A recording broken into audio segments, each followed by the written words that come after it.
Republicans that who tell her to return to bartending. Energy. Thank you, Kamala Harris and Tim Walz, for your vision.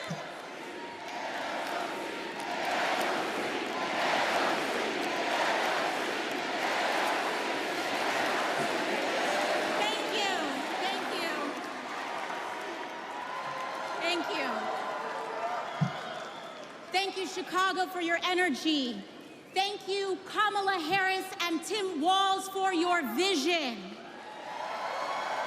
And thank you, Joe Biden, for your leadership.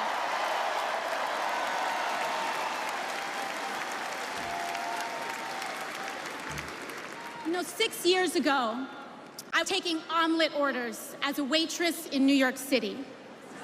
I didn't have health insurance. My family was fighting off foreclosure, and we were struggling with bills after my dad passed away unexpectedly from cancer. Like millions of Americans, we were just looking for an honest shake. And we were tired of a cynical politics that seemed blind to the realities of working people. It was then, only through the miracles of democracy and community, that the good people of the Bronx and Queens chose someone like me to elect them in Congress.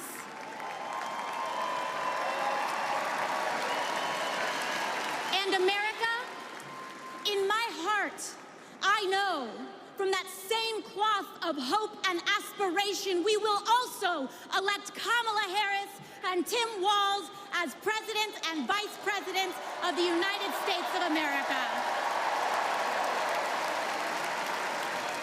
I am here tonight because America has before us a rare and precious opportunity.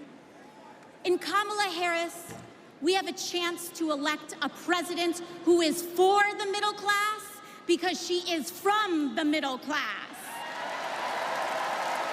She understands the urgency of rent checks and groceries and prescriptions. She is as committed to our reproductive and civil rights as she is to taking on corporate greed. And she is working tirelessly to secure a ceasefire in Gaza and bringing hostages home. So, is she? I mean, I don't know why she said that. I don't know if we know that or not. That was, in my estimation, this is the worst room to be saying this. There's so many creators for Kamala around me right now, but honestly, I don't know. Like, I don't know what she knows that I don't, but if there is a genuine momentum and a genuine change of pace and a difference coming from the Kamala campaign in terms of what she wants to do differently, she should communicate it. She should say her piece. She should be out and about it. Okay?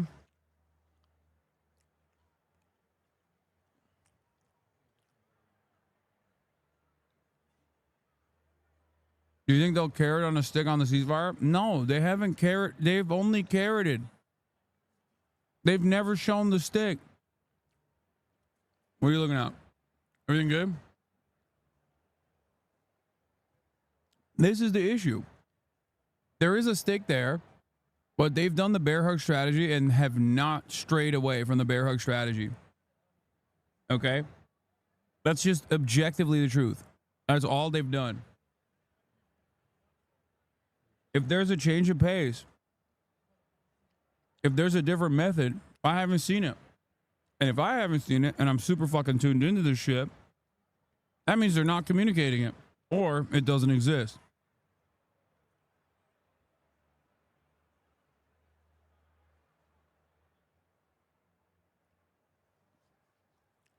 The notion that like Benjamin Netanyahu will attack Iran and draw America into this battle because Kamala Harris came out and actually put like a firm commitment to the ceasefire negotiations is ridiculous. If that card is on the fucking table, then you have to remove that card from the table entirely. That's what I'm advocating for. That's what many people, including those dudes that put up the Stop Arming Israel banner, are advocating for, which is take the cards off the table so Israel knows that it cannot actually fuck up this entire election cycle. I see a leader who understands. I see a leader with a real commitment to a better future for working families. And Chicago, we have to help her win. Because we know that Donald Trump would sell this country for $1 if it meant lining his own pockets and greasing the palms of his Wall Street friends.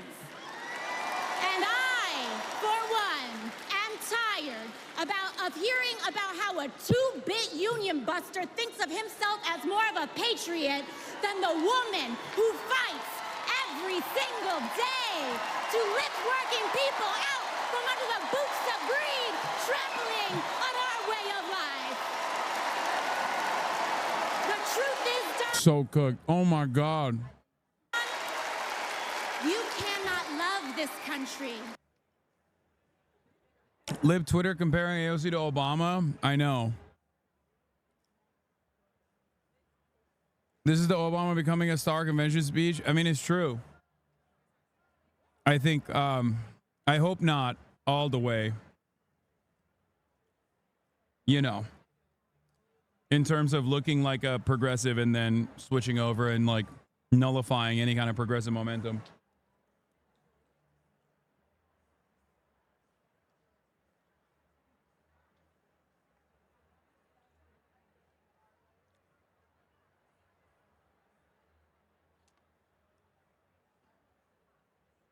If you only fight for the wealthy and big business. To love this country is to fight for its people. Obama was never progressive. It was always openly a centrist. Yeah. You're right. Openly centrist positions such as I'm going to get health care to all Americans. I'm going to shut down Guantanamo Bay. I'm going to pull out of Iraq. You know, when he said hope and change, he was saying like, you know, I hope that one day we can be more centrist. Bro, come on. We don't need to fucking like reinvent reality here, okay? No, he was a fucking very progressive candidate and a very centrist president, okay? But if you were going to act like he was not a progressive candidate, you're crazy.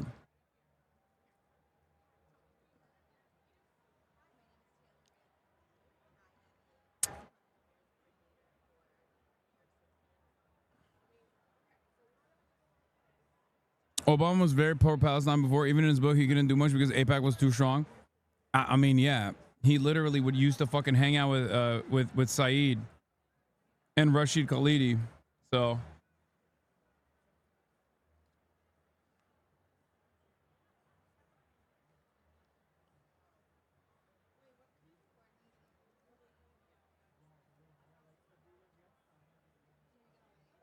I know Steve Kerr mentioned Steph Curry. He did the sleeping emoji. All people, working people, everyday Americans like bartenders and factory workers and fast food cashiers who punch a clock and are on their feet all day in some of the toughest jobs out there. Can people hear me when I'm yelling? You know, ever since I got elected, Republicans have attacked me by saying that I should go back to bartending. But let me tell you, I'm happy to any day of the week because there is nothing wrong with working for a living.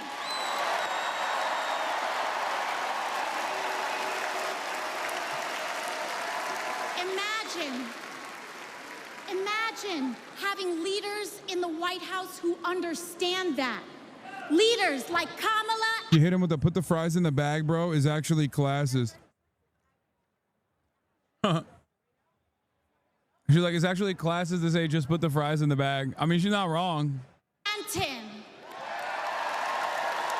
But Chicago, just because the choice is clear to us does not mean that the path will be easy. Over the next 78 days, we will have to pour every ounce, every minute, every moment into making history on November 5th. But we cannot send Kamala and Tim to the White House alone. Together, we must also elect strong Democratic majorities in the House and in the Senate so that we can deliver on an ambitious agenda for the people. Because if you are a working parent trying to afford rent and childcare, Kamala is for you. If you are a senior who had to go back to work because your retirement didn't stretch far enough, Kamala is for you. If you're an immigrant family just starting your American story, Kamala is for you.